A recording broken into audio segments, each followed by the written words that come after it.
Right now, without thinking about it, you probably checked your phone at least once in the last 10 minutes. You didn't even notice. Nobody does. Not because something happened. Not because someone called. Not because you were waiting for a message. You just picked it up, like you always do. Just because. That feeling, that itch, was engineered. Not by accident, on purpose, by people who understood your brain better than you do. And they were very, very good at their job. You've been told this is a willpower problem, that you're addicted to your phone because you're weak, distracted, lazy, that if you just had more discipline, you'd put it down. Self-help books say it, your parents say it, society says it, but that's not what the science says, not even close. In 2017, a former Google design ethicist named Tristan Harris sat in front of a Senate committee. He wasn't there to defend the industry. He was there to expose it. And what he said that day, no tech insider had ever dared to say out loud before. The room went silent. Never before in history have a handful of designers, most of them young men in their 20s, made decisions that would affect 2 billion people's attention. 2 billion people, all staring at screens, all clicking, scrolling, refreshing. And at the center of all of it was one thing, one chemical, dopamine. Here's what most people get wrong about dopamine. They think it's the pleasure chemical, the thing that makes you feel good. But that's not what it does. Dopamine doesn't fire when you get a reward. It fires when you might get one. It's not the pleasure chemical, it's the wanting chemical. And that one difference changes everything. Back in the 1950s, a psychologist named B.F. Skinner ran an experiment that would change everything we know about behavior. He put rats in small boxes with a single lever. When the lever gave food every single time, the rats pressed it, got the food, and moved on. No obsession, no compulsion. But then Skinner changed one thing. He made the reward unpredictable. Sometimes food, sometimes nothing. And that small change turned normal rats into addicts. They couldn't stop pressing. They ignored everything else. They just kept pressing. When the reward was unpredictable, the rats couldn't stop. They pressed the lever thousands of times. They skipped food, they skipped sleep, they pressed until their legs gave out. Scientists called it compulsive behavior. But here's the thing, Skinner wasn't studying addiction. He was accidentally describing your relationship with your phone.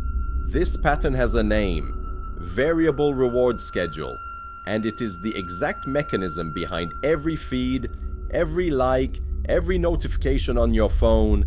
Pull down to refresh, maybe something new, maybe nothing. Sometimes 10 likes, sometimes 0. You never know. And that uncertainty is not a bug. It was designed that way. That pull down is the lever. Instagram, TikTok, Twitter. They didn't stumble onto this pattern by accident. They didn't wake up one day and get lucky.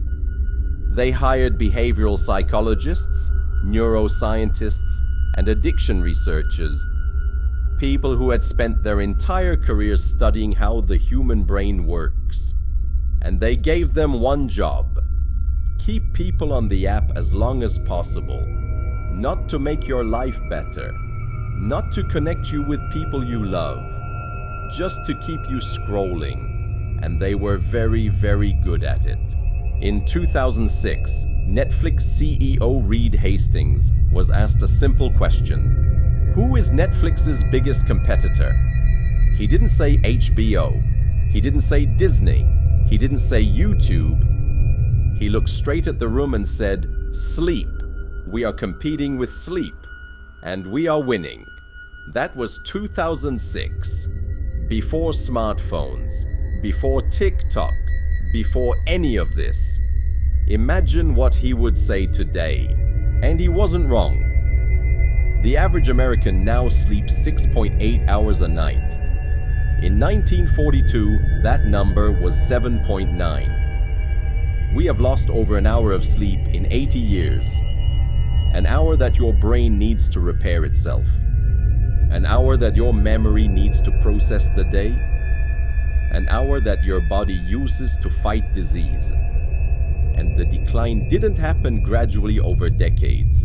It accelerated sharply. Exactly at the moment smartphones became universal. That is not a coincidence. You carry the slot machine in your pocket. You eat with it on the table. You sleep next to it like it's a person. You check it before your eyes are fully open in the morning. And last thing before you close them at night. There is no closing time. There is no last call. The casino never closes, and you never leave. But here's the part that should make you stop.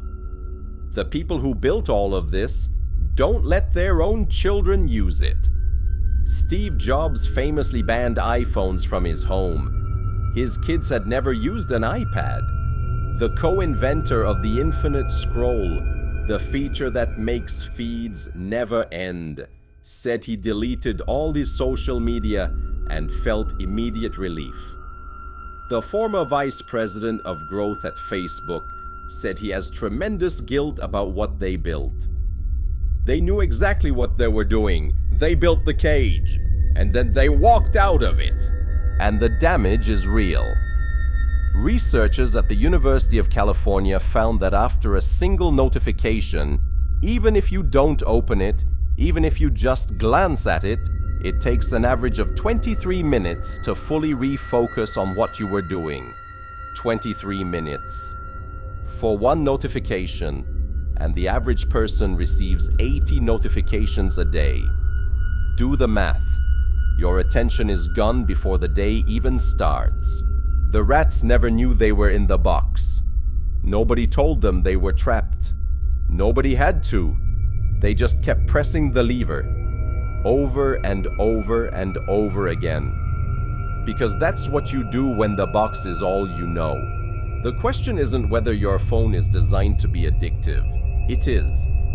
The only question that matters is this. Now that you know, do you want to keep pressing?